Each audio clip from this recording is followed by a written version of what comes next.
Hola, bienvenidos al podcast Ritmos del Mundo. Hoy tendremos un especial sobre el ruido japonés. ¿Se ve el chamisén? Sí. Muy importante. Hoy vamos a hablar un poco sobre esa parte oscura de la luna del mundo japonés, ese underground. Y en otro podcast tendremos también historias sobre el Japón tradicional.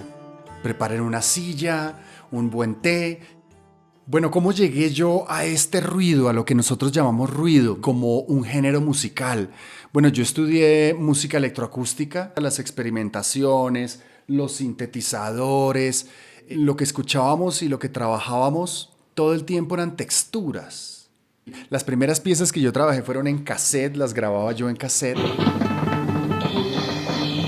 para hacer mis clusters de ruidos. Llegué a esta pieza en el año 2000 que se llama Abrebocas, que ya tiene esas texturas un poco ruidosas.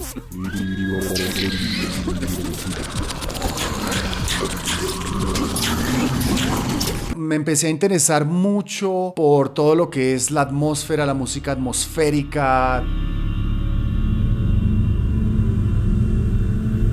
cósmica, la improvisación libre, por supuesto, el noise rock. Por supuesto, yo venía también del rock pesado, del metal, el grindcore, que tiene unas texturas muy densas, y apreciaba la densidad ya desde muy joven. En esos principios del año 2000 que viajé a Nueva York, conocí el sello Tzadik de John Zorn, de búsquedas, de exploraciones experimentales, de vanguardia, y tiene mucho noise. Él es un aficionado a la experimentación japonesa. Me acuerdo que en Nueva York compré como unos 5 o 6 discos de Tzadik y quedé completamente encantado. Ahí conocí yo a Haino Keiji, o Keiji Haino.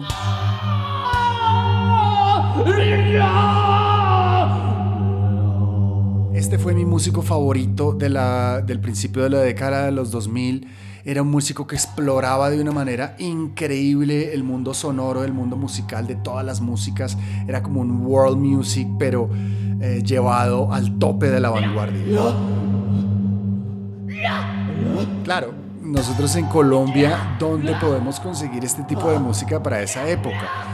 Ya habían algunos CDs de música underground del mundo, ¿verdad? Pero era muy difícil. El internet estaba empezando ya a funcionar. Y recuerdo mucho, en esas épocas nosotros bajábamos música, creo que se llamaba Soulseek, no me acuerdo. Podía uno entrar a unos chat rooms de músicas experimentales de gente de todo el mundo. Había europeos, asiáticos, norteamericanos, donde intercambiábamos discos de músicas experimentales, lo más vanguardia del momento. Y ahí empecé yo a recopilar. Especialmente me encantaba coleccionar músicos japoneses. Y así fue entonces como yo llegué al Japanoise, lo que es el género de música ruidosa japonesa. Por otro lado, yo había llegado a este mundo de las atmósferas por el Butô. Y siempre estas danzas tenían una música de fondo atmosférica, a veces muy densa, carente de melodías, carente de armonías, carente de ritmos claros. También podía entender esa oscuridad japonesa. Yo estudié que el Butô viene también mucho de esos efectos que tuvieron los japoneses muy tristes y muy oscuros después de la Segunda Guerra Mundial, y yo me sentía conectado de alguna manera con esa oscuridad. La entendía, y no la entendía como una oscuridad maligna, sino como una parte de nuestro ser, nuestro lado oscuro. Entonces ya para el año 2002 más o menos empecé a crear conciertos que ya no sabía si era experimental o una fusión de qué, yo ya no sabía, pero sí tenía muchos rasgos del ruido, del ruidismo. Hice un concierto que se llamaba Agua, tributo al sonido del agua, en el Teatro Colón.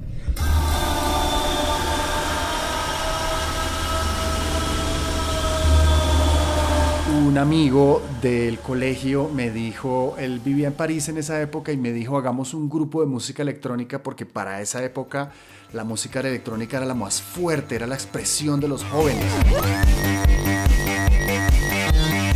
Entonces hicimos un grupo de música electrónica un poco rock, donde yo incluía todas estas atmósferas un poco ruidistas, Y de hecho hacíamos conciertos aquí en Bogotá, en Piso 3, en Bogotrax, donde tocábamos un poco de música electrónica que en teoría era para bailar, pero realmente había mucho ruido de a fondo y era muy denso.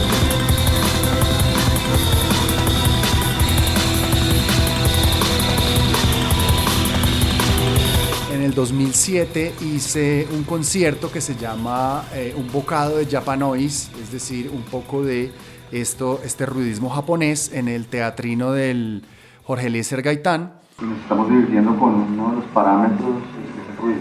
El ruido puede causar unas bonitas emociones. Y es muy fuerte lo que están sintiendo. Sería hermoso que se pusieran a gritar o que se pusieran a hacer lo que quisieran hacer. Vamos a tratar de hacer un acto sublime al final con bastante ruido. Espero que esté preparado. Entonces la gente no sabe cómo actuar, no sabe si taparse los oídos, irse o, Dios mío, cuando llega algo estable, armónico en este tipo de música. Yo tampoco es que llegue a la casa y diga, bueno, vamos a poner un poco de Merzbow hoy, me siento con feeling de escuchar Merzbow. Es realmente una música difícil y bueno, yo por supuesto, como había estado también estudiando, indagando las músicas del mundo ya, había llegado al gagaku y al no japonés.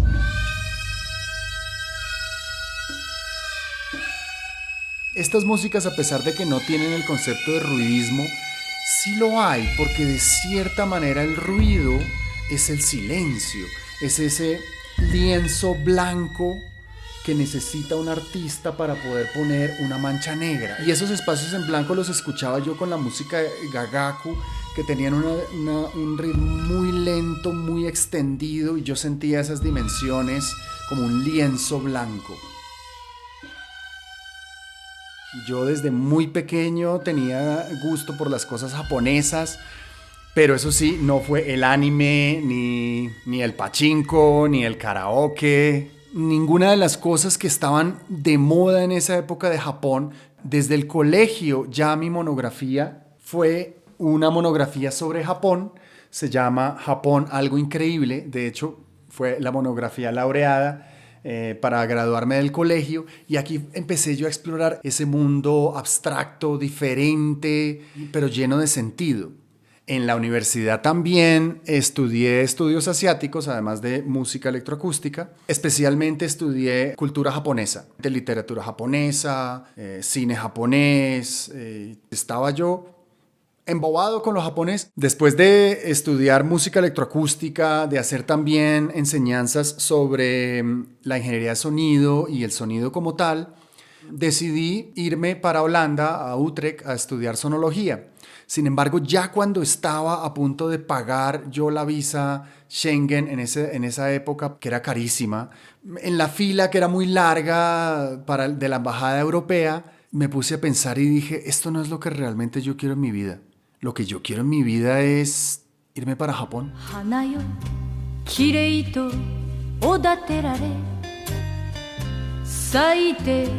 Muy rápido tomé la decisión, una maleta, estudié japonés creo que 2 meses aquí. Le dije a mi padre, a mi madre, me voy para Japón a estudiar japonés. Me inventé que tenía pensado hacer una maestría allá, lo que sea, pero realmente yo quería simplemente irme a vivir a Japón. Yo siempre tuve esa conexión con Japón. De hecho, en el 2003, en mi primer retiro de meditación Vipassana, la primera persona que conocí me dijo, éramos monjes budistas en Japón hace muchas vidas, y hasta esta vida te vuelvo a ver, y me dio un abrazo increíble y yo quedé frío.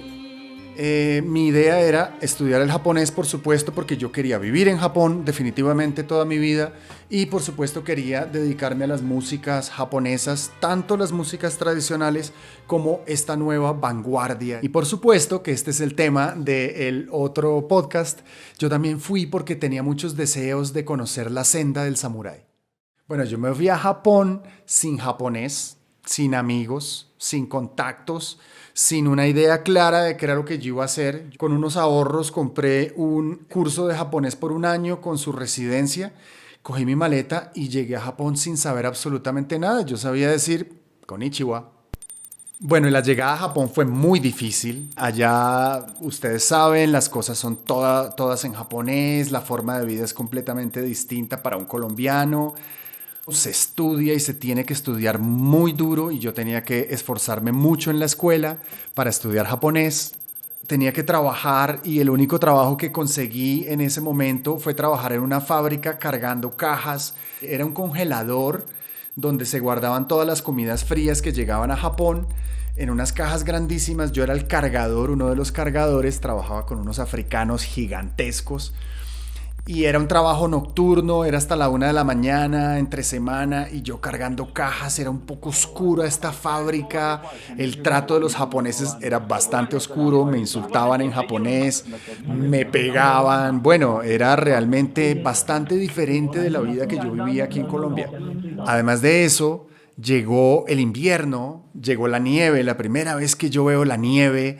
Volví a tomar café colombiano en esos inviernos increíbles. Yo había dejado el café hace muchos años.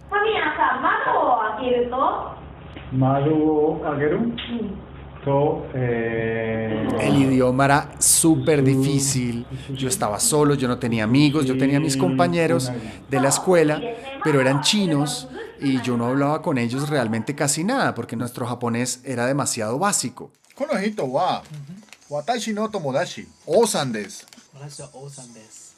この人は今コンピューターが買いましたから。 Además de eso, me peleé con un chino porque era súper sucio y súper ruidoso. Hablando del ruido, no me dejaba dormir. Recordemos que las paredes en Japón son de papel, entonces yo escuchaba todo lo que él decía. Bueno, no lavaba los platos, fumaba en el baño. Bueno, era un día, nos peleábamos físicamente y todo. Ha sido, creo que, la única pelea física que he tenido en mi vida con ese chino compañero de piso. Y además, ¿cómo son los japoneses? Hacer amigos japoneses es algo muy difícil.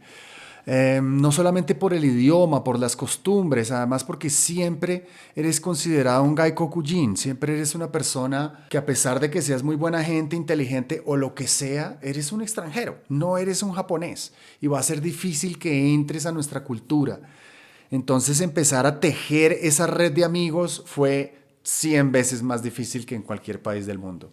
Entendía por qué hacían las cosas. Para mí, en el planeta Tierra existen dos tipos de personas, los seres humanos y los japoneses. Yo los entendía y entendía por qué existía esa educación para todo y esas formas y esa organización. Yo no entiendo por qué un colombiano, un latino, encajaba perfecto en este Tetris formal educativo japonés. Bueno, yo, como les conté en el podcast pasado, yo siempre andaba con mi grabadora, con mi minidisc, pero había tenido muchos problemas con el micrófono y en Japón por fin me conseguí el micrófono para empezar a hacer mis grabaciones. Bueno, pues según escucho, está muy bueno esto. Yo vivía en Urawa, en Saitama. Es al lado de Tokio. Es como decir, yo vivía en Chía, un poco cerca a la ciudad, pero no vivía en la ciudad porque era muy caro. Ahí era donde yo estudiaba.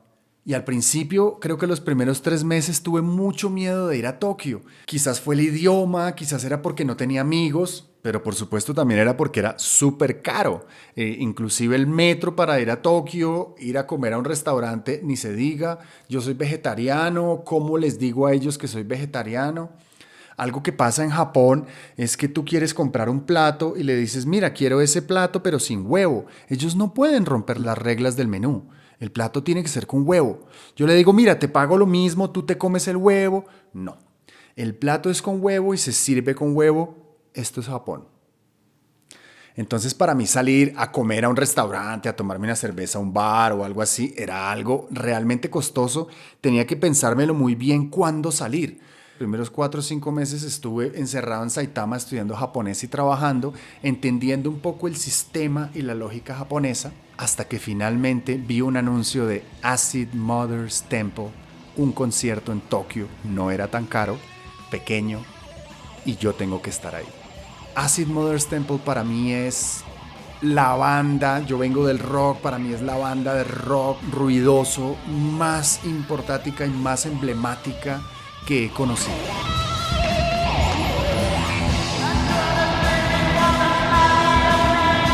Estaban tocando, por supuesto, súper duro, tenían 2 bateristas, era un concierto en un local pequeño, porque a pesar de que ellos son famosos, allá todavía esta es una escena pues underground, es pequeña, no a todos los japoneses les gusta el noise ni nada de estas cosas, por supuesto, y fue brutal, fue un concierto buenísimo, tocaron 2 horas sin parar, estoy hablando de unos personajes que ya para esa época yo creo que ya tenían 50, 60 años, pero tocaron con el poder de los 20 años.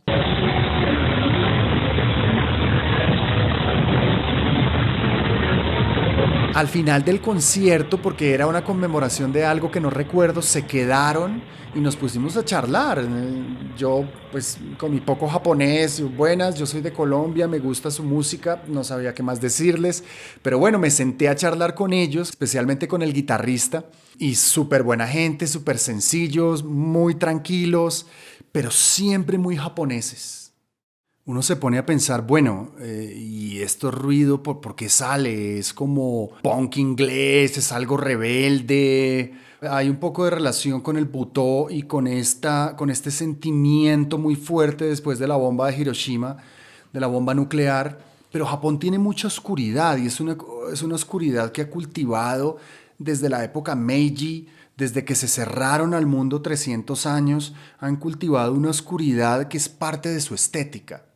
Ese tipo de estética la podemos encontrar inclusive en lugares como el pachinko, que son estos lugares de maquinitas donde la gente va a desestresarse, que son absolutamente ruidosos. Es como entrar a un concierto de noise.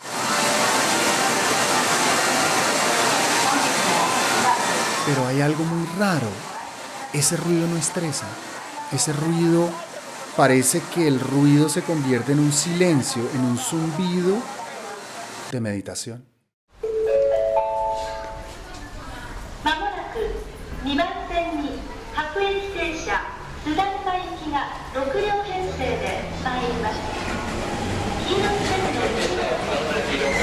El metro, por ejemplo, el metro es un metro, es una cosa ruidosa, pero es muy limpio, muy tranquilo. Hay un silencio ruidoso dentro del metro. La gente no habla.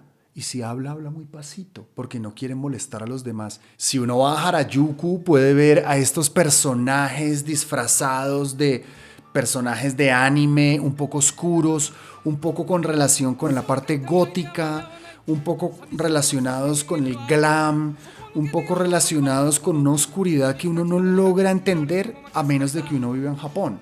Ojo, no es feo. Es una parte de la belleza. Esa parte fea del ser humano es una parte hermosa.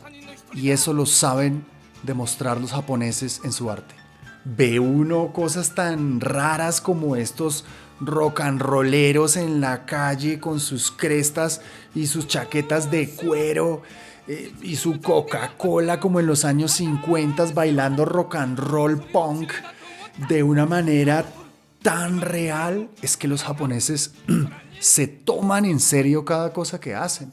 Yo iba a conciertos de reggae, por ejemplo, en donde los japoneses se sentían de Jamaica, se sentían de Rastafari. Entonces, si yo voy a hacer una estética ruidista, me la tomo muy en serio.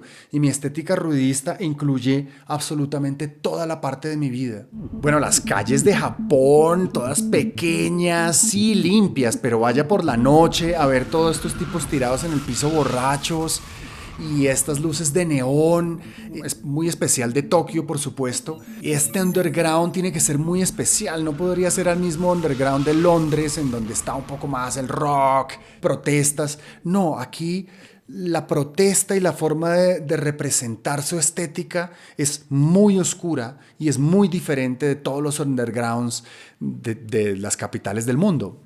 Va uno por estas calles pequeñas, callejoncillas que uno pues trata de leer a ver dónde es que estoy metido, pero qué rico perderse en Tokio.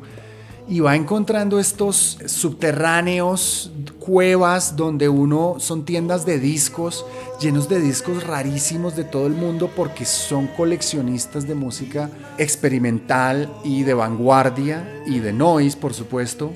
Y encuentra uno estos discos hermosos, carísimo, porque todo es carísimo en Tokio, de estos artistas súper oscuros, y parece que estuviera uno viendo un disco de los Beatles, así tan importante es. este noise y estas cosas que ellos hacen, pero especialmente el noise y la música improvisada en Japón, es parte de una estética, es parte de una actitud de vida. Es un performance, como un happening. Ellos hacen que se viva esa música. No es un show para que tú me veas como soy de bonito, porque pues el noise no es bonito de por sí. Por ejemplo, esto de Hanatarash es en una fábrica con toda la maquinaria pesada industrial. Esto es ruido industrial. Yo en esos primeros 6 meses que no iba mucho a Tokio, que me daba un poco de miedo salir de mi casa, empecé a hacer mis primeras producciones. Lo único que tenía era un controlador, mi computador. Lo primero que hice fue una canción que se llama Mungatsu, la luna, y le pedí a una china que cantara para mí, y es muy interesante porque lo que cantábamos todo el tiempo era estoy solo, Sabishi, Sabishi.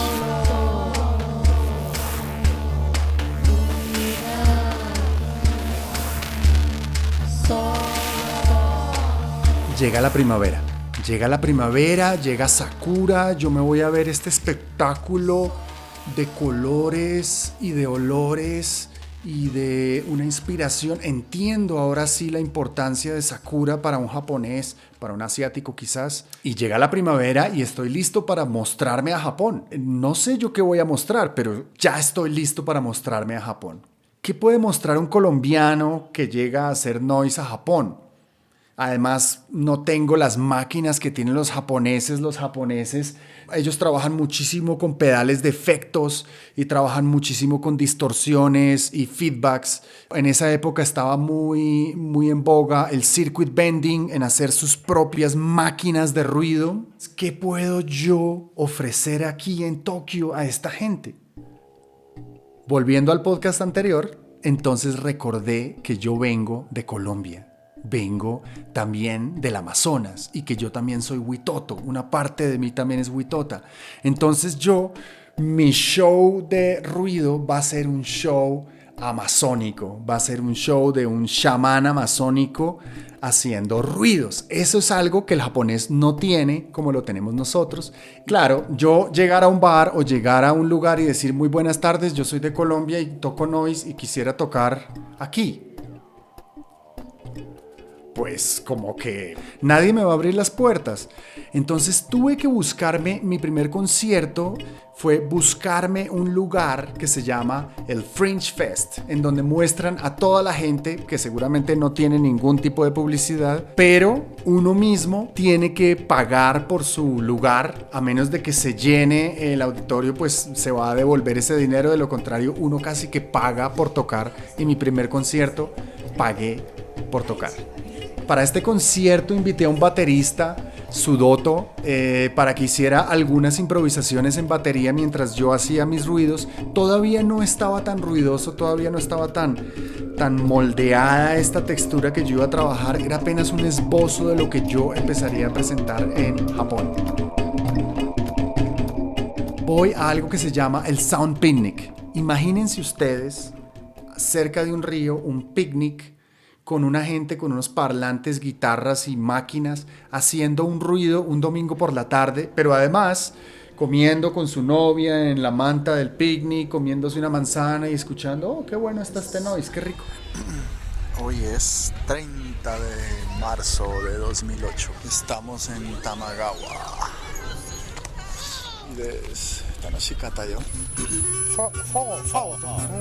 Next Colombia. week, meet people like this and try to make collaborations, concerts, take out the chance of indigenous and process with computers, speakers. I hear that. It's a dangerous place in Bogota. It's not dangerous. Bueno, ahí ya amarré algunos contactos, enredé algunas redes. Gracias a los dioses por traerme hasta estos lugares. Todo marcha afortunadamente en el camino hacia el arco iris, maravillosamente. Ahí hice esa red de conexión con la cual empezaría yo a salir a Tokio a tocar en bares primero, en lugares. En Artland voy a conocer a Adachi Tomomi, que es un cuentero, un cuentero que cuenta historias, en japonés por supuesto, pero son historias que tienen relación con el ruido, son ruidosas, son rápidas, tiene movimientos de butó también, pensaría yo.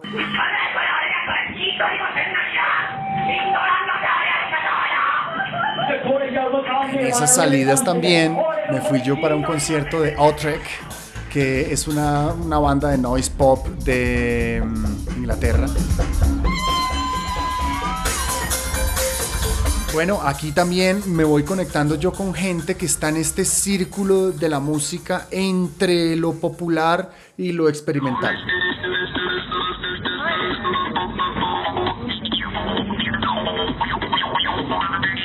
En Colombia ya había estudiado algo de butó, en Japón tomé algunos cursos y en las presentaciones iba conociendo los músicos, y una de mis inspiraciones, un compositor de música para butó que es de llegar al nirvana, Gotō Osamu.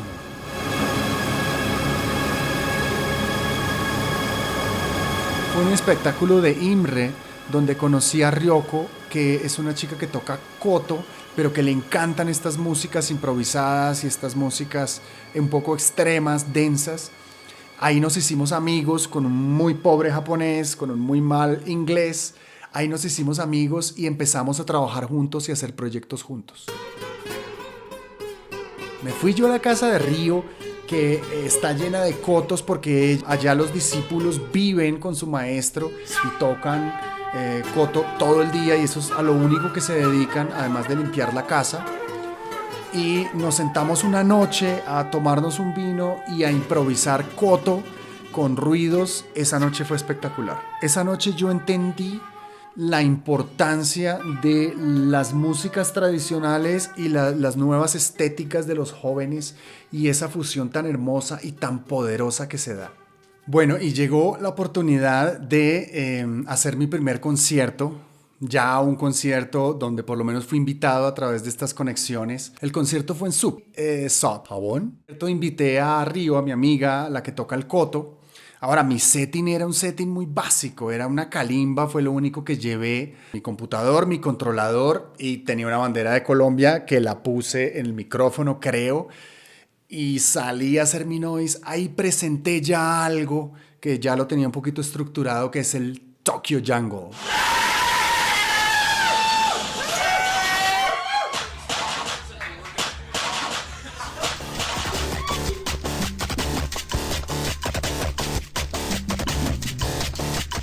Es que la gente bailaba el ruido.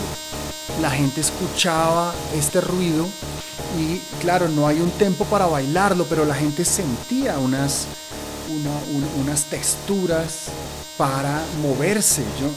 Y habían unos movimientos de danza contemporánea quizás, o de danza butó, pero habían movimientos. Es la primera vez que yo toco un concierto de estos. Aquí normalmente la gente está sentada, ¿verdad? Como, oh, sí, es interesante, oh, qué bueno.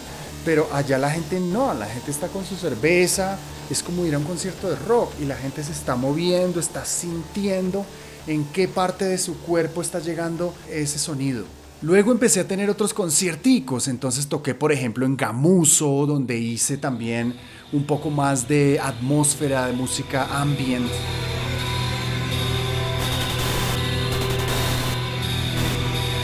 Luego fui invitado el 20 de julio, la celebración de la independencia de Colombia en Japón, a tocar con Ryo porque querían una mezcla entre Colombia y Japón, y yo les llevé un poco de música electrónica con koto.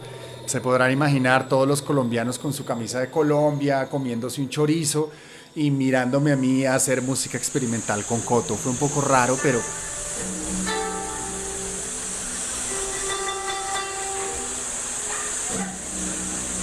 mi amigo Naoto Sekijima, este contrabajista maravilloso, me invitó a tocar en Flying Depot, donde tuvimos un set de música completamente improvisada, no preparamos nada y estábamos en un café, la gente estaba tomándose un café mientras escuchaba este tipo de música.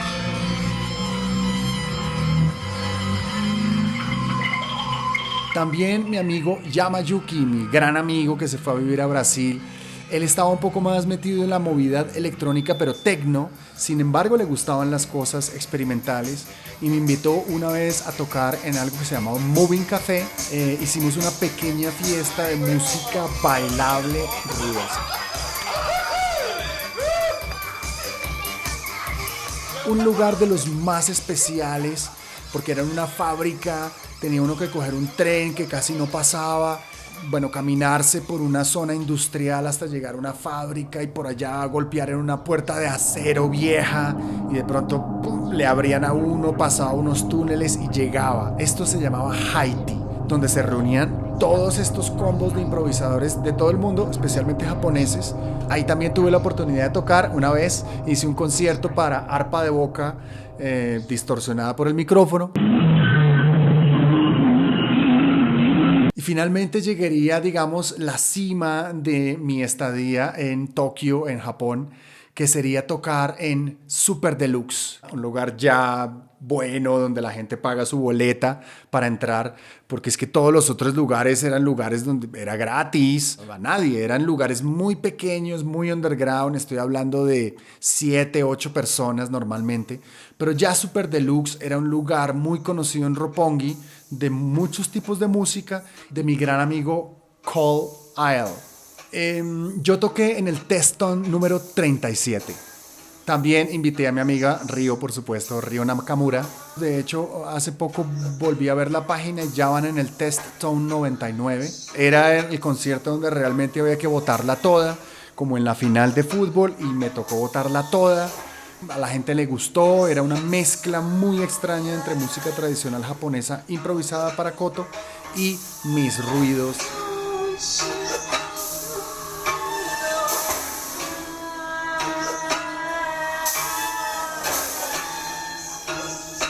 Me invitaron también a hacer un Improvisation Summit con mi amigo Yoichiro, que es parte de una de las bandas más importantes del ruidismo y de la vanguardia, que es Shibuya Shirazu Orchestra. Él es uno de los trompetistas de Shibuya Shiraz y para mí Shibuya Shiraz está en el cielo, es una banda para volverse loco, muy interesante para que lo escuchen, recomendado.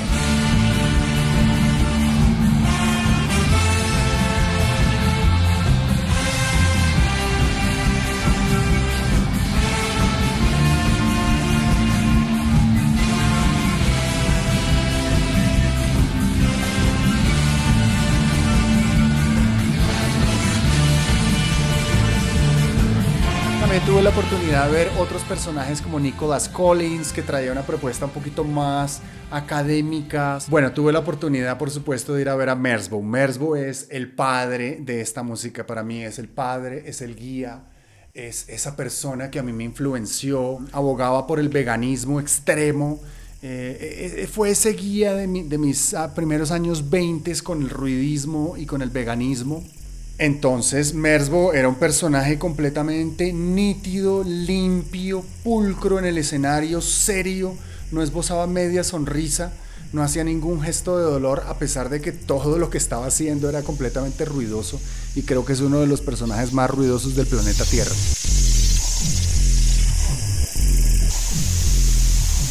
También vi a Merzbow con Jim Urk, que es un americano que hace música experimental de la escena experimental de Chicago.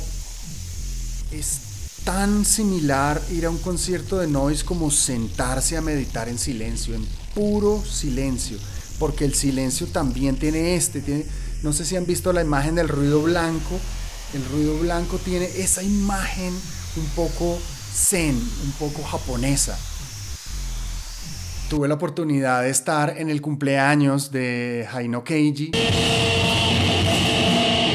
Tocó con su banda de blues, son 3, toca un blues ruidoso, una música, un concierto espectacular, tocó como 3 horas.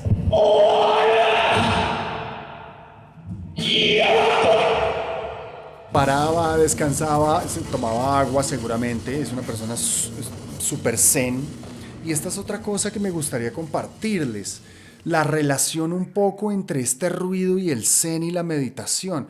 Parecerían 2 mundos lejanos, pero recordemos el yin yang chino, en donde estos mundos realmente lo que hacen es complementarse. Lo vi también con Tony Conrad, que es un artista sonoro y activista de la escena neoyorquina que murió en el 2016. Uno de los primeros conciertos a los que yo fui fue Melt Banana, que era una banda que también yo había escuchado, que la había puesto aquí en un bocado de Japanoise que hice en Bogotá. Y esta era una de las bandas insignias. No es el estilo que más me gusta a mí, pero es ese estilo punk noise, con guitarras, y ahora precisamente con el COVID-19 el guitarrista tocaba con tapabocas y no sé, unos 10 pedales y tocaba completamente enloquecido, y además es una banda con principio de la canción y fin de la canción. Uno no entiende cómo dentro de todo ese ruido. Había pogo dentro del noise y dentro del punk, era súper interesante. Para mí uno de los lugares emblemáticos de toda esta escena underground era Shimokitazawa. Shimokitazawa era una zona, Chapinero, y era el nombre del bar. Yo miraba a la gente a mi alrededor, no sé si eran sus familiares, porque ni siquiera sus familiares podrían acompañarlos, me imagino yo. La gente que le gusta este tipo de música tiene que tener una sensibilidad muy particular. Yo estaba con un amigo polaco, era con el que me iba a estos conciertos, era un amigo también bastante oscuro, pero recuerdo que era grandísimo, calvo, polaco, y siempre me llamaba y me decía: Fabián, hay un concierto el viernes de Noise. Y nos íbamos a un concierto de Noise juntos. No hablábamos mucho los dos, no teníamos de qué, pero disfrutábamos los dos como ir a disfrutar de una noche de salsa. Veo también a Karkovsky, fui a uno de sus conciertos, hablé con él. Él de hecho fue una de las piezas que me ayudó a tocar en algunos conciertos. Desafortunadamente ya murió. Karkovsky es muy de la onda de Yanis Xenakis, más o menos, de esas texturas bastante complejas, muy ricas y muy interesantes para nuestros oídos, de ese tipo de cosas que no hay que escuchar en MP3.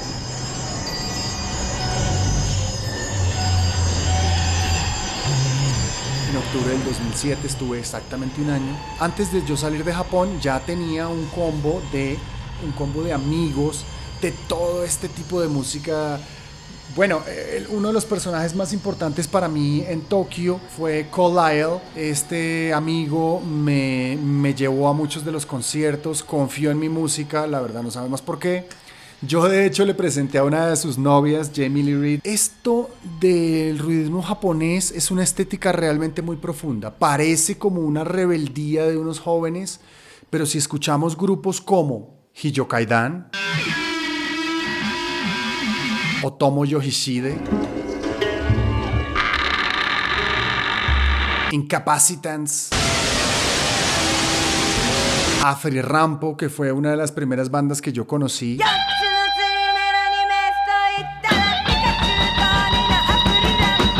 Coredoms, que viene del mundo del rock noise, CCCC, de las cosas más oscuras que he conocido, Kakanul, de Gerogerigegege. ¿Quieren Annie? Y aunque no son japoneses, tengo que nombrarlos en este programa. Swans, una banda norteamericana increíble, tuve la oportunidad de verla en el 2014, maravillosa. Otro clásico de la música japonesa rock noise es Boris. Y también aprendí que no era lo mío. Aprendí que lo mío iba por otros lados, quizás más por los lados tradicionales de la vanguardia de otros tipos de estéticas. Pero para mí ese año en Japón fue haber abierto una parte de mi lado oscuro, haberlo observado y no haberlo rechazado, sino haberlo admirado. Hoy en día me he dado cuenta que ha continuado esta estética en Japón, sigue siendo algo muy underground y creo que lo va a seguir siendo por siempre, ¿verdad? Pero hay mucha gente, muchos jóvenes que han retomado esta estética un poco oscura con la danza, con el butó, con el teatro, con la cuentería, y la han mezclado un poco con los sonidos no tan definidos armónicamente desde la perspectiva europea, por supuesto. Después de salir de Japón yo continué haciendo noise por un tiempo también, cuando estuve viviendo en India, en Taiwán, en Indonesia, y estuve también compartiendo un poquito de eso, pero ya tenía otras estéticas y ya realmente mi propósito no era ser un artista de noise. Yo sé que el podcast de hoy es un poco diferente porque tiene unas texturas que no son fáciles para todas las personas, pero también es una invitación para que ustedes salgan un poco de la zona del confort de la música popular que conocemos y exploremos, escudriñemos por unos minutos estas otras dimensiones, especialmente de la estética japonesa. Muchas gracias. Recuerden suscribirse a nuestro canal. Esto fue el podcast Ritmos del Mundo.